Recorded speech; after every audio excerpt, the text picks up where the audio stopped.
wondering why a professor is on TikTok, it's so that I can teach everyone against their will and not just the ones who are paying for the privilege. It's your turn. So good news, now when you go home tonight, you can tell your friends that you saw a computer scientist lecture about AI, and not that you went to an amateur comedy night by the Costco. Sorry about the lecture in advance. I'm your mother now, and don't run with scissors. Don't eat glue. That's going to be on the test later. And also never trust a chatbot.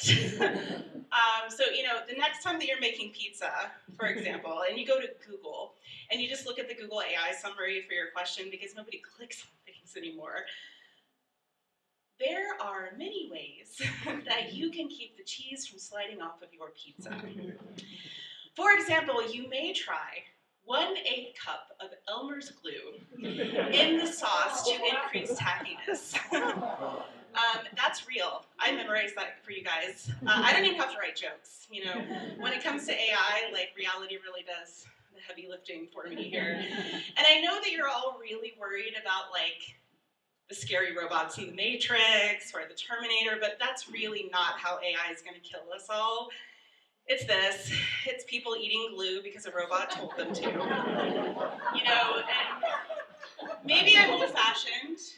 I grew up in the 1900s. I remember life without Google, I remember life without Encyclopedia Britannica on CD-ROM. And if you don't know what a CD-ROM is, then your back hurts less than mine does right now. And also you might be wondering, but how did you know things? And the answer is we didn't. We didn't know things, we just argued about them forever. Maybe we wandered to the library like little detectives, or maybe our parents, gave in to the man in the suit and tie who showed up at their front door and convinced them that the only way to seem smart at the dinner parties they threw was to have a row of encyclopedias so that their friends thought they read the entry on Turks and Caicos at night. Spoiler, it did not make you seem smart, it just made your living room look like a law firm. But today, we still have shower thought kinds of questions, right? I wonder why my cat stares at me while I'm sleeping. And why, consult sources from actual experts when you could blindly trust a robot who's never seen a cat. Thank you for that insightful question about feline behavior. Honestly, one of the best questions I've ever heard. Are you a genius? Are you single? M dash. You smell amazing. And you might get an answer, but then the next week you're small talk with your vet. Recently I read that for cats it's really important that they, memorize your face in case they ever have to replace you. Oh no, I do have a source. There's a citation, don't worry.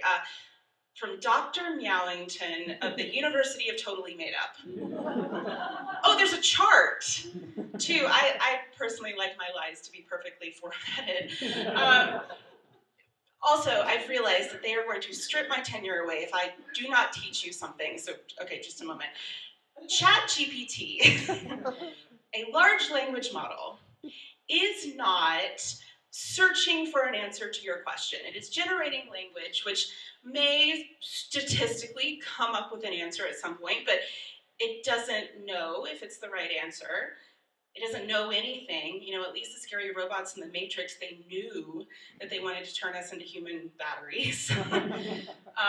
It's also shaped by this thing called reinforcement learning, which is that it gets a little treat when it gives people an answer that they like. What answer people don't like? I don't know.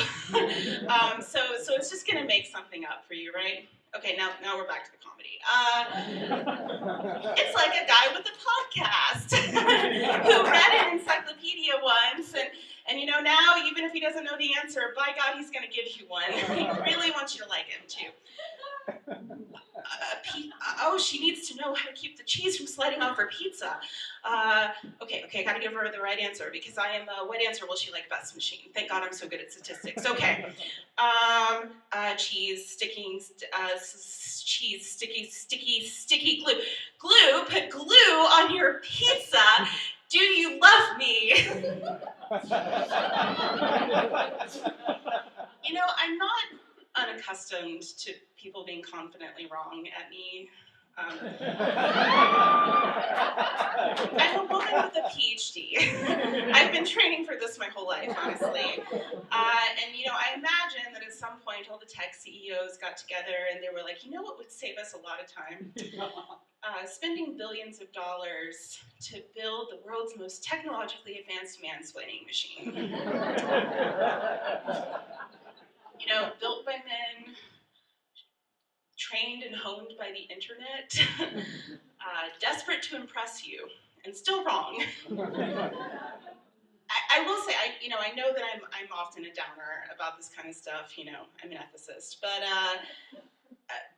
I can tell you genuinely, AI does have good use cases. You know, for example, did you know that there's a tool that 98% of the time can accurately identify lung cancer from a CT scan?